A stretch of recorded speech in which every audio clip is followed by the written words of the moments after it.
Hi, my name is Johanna Brooks. I'm the Associate Vice President for Faculty Advancement at San Diego State University, and this information is to support faculty who are preparing for reappointment, tenure, or promotion evaluation, RTP. To understand the timelines and procedures for the RTP process, be sure and visit fa.sdsu.edu. That's the Faculty Advancement website. Everything is posted there. Each college dean's office also has a very knowledgeable staff member, an RTP rep, who can provide you information on timelines and procedures as well. All of our policies and criteria pertaining to RTP are in writing. They're in the Senate policy file, which is available online, your college policy file, and your department or school policy file. You can ask your chair or director to provide you with copies or links to these documents. As you develop your dossier, as you put your materials for evaluation together, talk with your mentors, co-mentors, that is others in your peer group who are doing the same, putting their stuff together, and your chair or director. They can all be great support for you. And finally, if you need specific support in uploading your dossier, check with your department or school staff coordinator. Now, I want to make sure that you take a time to visit the Faculty Advancement website. As you'll see, it's online. Go to fa.sdsu.edu, click in the right-hand menu corner, scroll down to tenure track faculty, evaluations, scroll all the way down past periodic evaluations to performance review. That's the technical term for the RTP process. You'll find timelines, information for candidates, including guides to using Interfolio, your PDS form, CV templates, and materials from workshops like this. About our process, full timelines are available at the Faculty Advancement website. In spring, faculty planning on undergoing review in the fall should notify their department chair or school director. And this is especially important in the sciences or for anyone who wants to opt into external review to get letters of evaluation from the outside so that this process can start, and the college RTP rep will help you. During summer, great time to start preparing your dossier or to assemble it. Hopefully you have a folder on your desktop where you've been storing past candidate statements, downloaded teaching evals, significant item PDFs, etc. Templates and guidelines for pulling it all together are at the website. Now, September is when you're going to probably finish uploading your dossier to Interfolio. After it's uploaded, your department chair or an RTP committee will take you through the validation process to make sure that everything's there and accurate and formatted correctly. There's a validation checklist online at fa.sdsu.edu. Your college or department may have additional validation steps it wishes to undertake, so be in touch with your chair about that. Changes or corrections, anything that needs to be fixed or added, all this can be done until the time the WPAF closes. This year that will be in early October. And after WPAF close, no additional evidence may be added to the file except through the formal late add process, which I'll describe in a few minutes. Or right now. The late add process, basically, use late add if something good happens after the WPAF closes. This is a way for you to add strength to your file. What's not eligible are things that aren't new and aren't necessarily good news. So, not eligible for late add, revise and resubmit notices, items that were accessible before WPAF closing, or internal letters of recommendation. Those don't really have a role in our process. Final note, do be judicious in how you use late add. RTP can be an anxious-making process, but late add is not the ideal venue for expressing your anxiety. So if you get some additional kudos in an area that you're already strong in, late adding them is unlikely to change your recommendation. We have a process for responding and rebutting to your evaluations. You have 10 days to do so, and there's a feature built into Interfolio to help you. Use your response rebuttal to correct any mischaracterizations of your work or to argue for a different interpretation of the value or significance of your work. Don't use response rebuttal to add new documents. That's for the late add process. And please don't contact reviewers directly with a response or a rebuttal. That violates the confidentiality provisions of the process. Think of your dossier as an opportunity to make a case for your permanency or promotion at SDSU by demonstrating how you meet criteria for tenure and promotion. You can make your case using evidence from the last 6 years or since degree, whichever is shorter, or if you're going up for full, since your last promotion. Now, if you are seeking tenure or promotion shortly after moving to SDSU, do include evidence from your last university, as well as evidence of how you have sustained your achievements since arriving here. And really consider using LADAD for fall teaching evaluations if you're in this position. It really can help build out a teaching dossier and show that teaching excellence you may have established at your last institution has been maintained and sustained here at SDSU. In your candidate statement, frame your accomplishments according to the criteria from the Senate policy file. And these are enumerated here.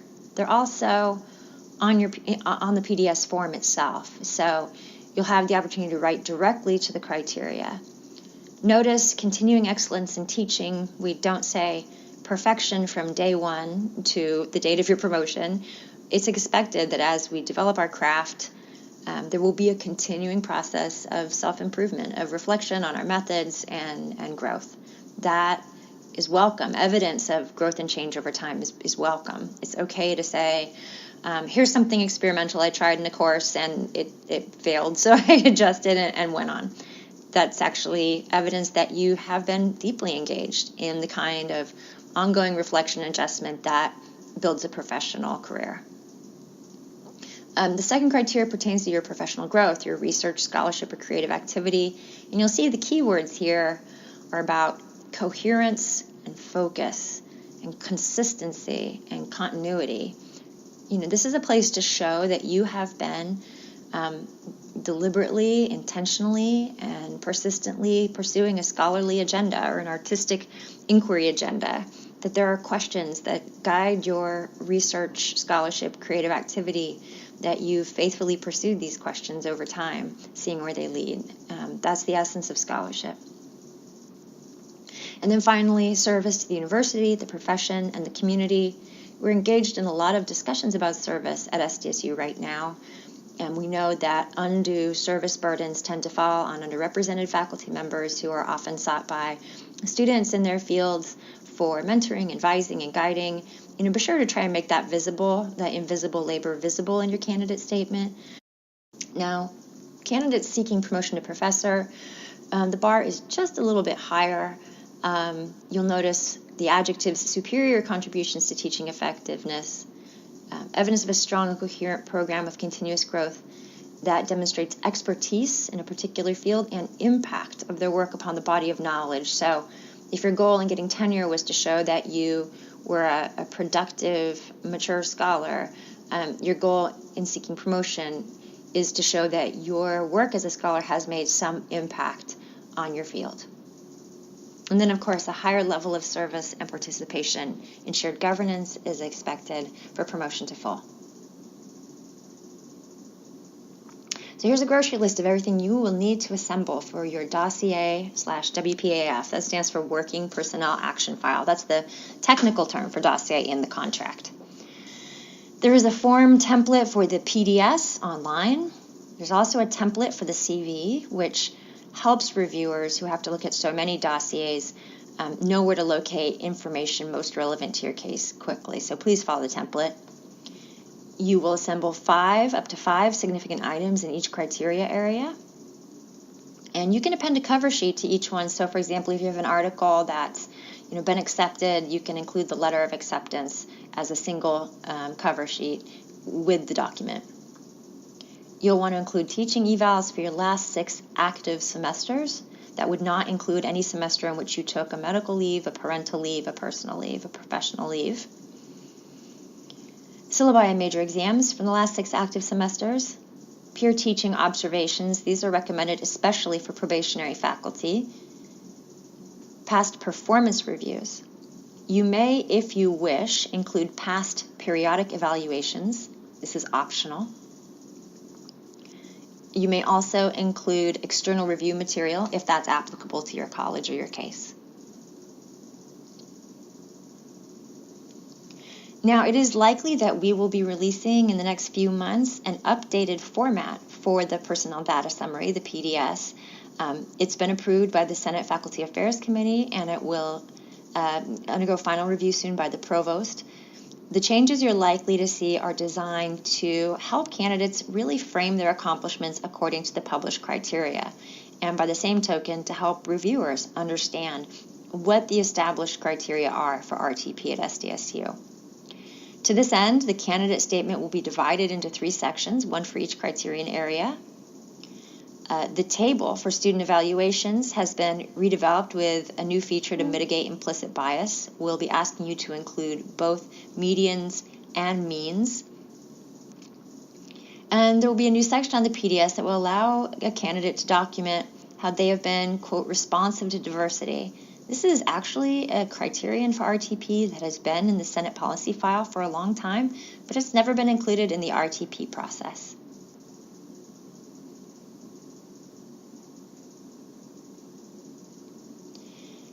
And the way we're going to implement that criteria, you'll see here the language directly from the policy file. Because the university provides access to underrepresented groups, the faculty shall be responsive to diverse student populations and needs through teaching, scholarship, research, and service.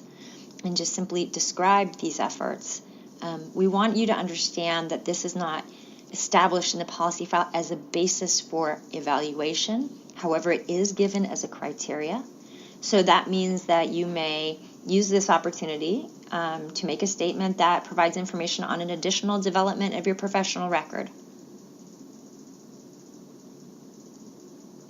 A few tips on writing effective candidate statements. Again, when you write these statements, make sure that you connect your accomplishments to the criteria. And describe and contextualize your accomplishments so that people from outside your field can understand the strength of your work. This is really critical, especially if you work in a specialized or interdisciplinary field. If this is the top-ranked press in the field, say so. Reviewers from another discipline, another college, may not know that. And a few additional tips to wrap up. If you're seeking promotion to professor, please do not include significant items that date from before your last promotion. Those just cannot count. As you prepare your CV, be sure to list all of your works in progress, specifying clearly whether they're under preparation, under submission, in press. Follow the recommended format for the CV found on the Faculty Advancement webpage. You can incorporate into your CV brief information on the impact, selectivity, and significance of your publications. Get that peer observation, especially if you're a probationary faculty member. And when you select significant items for teaching, if you're giving us a document to show how you changed a course, make sure that the document is in some way annotated to show the changes you made and capture its impact. Thank you very much for your time and attention. Don't hesitate to contact the RTP reps in your colleges. They are highly knowledgeable. We're also here to support you at Faculty Advancement. You can contact Faculty Advancement at sdsu.edu for assistance on any aspect of the RTP process.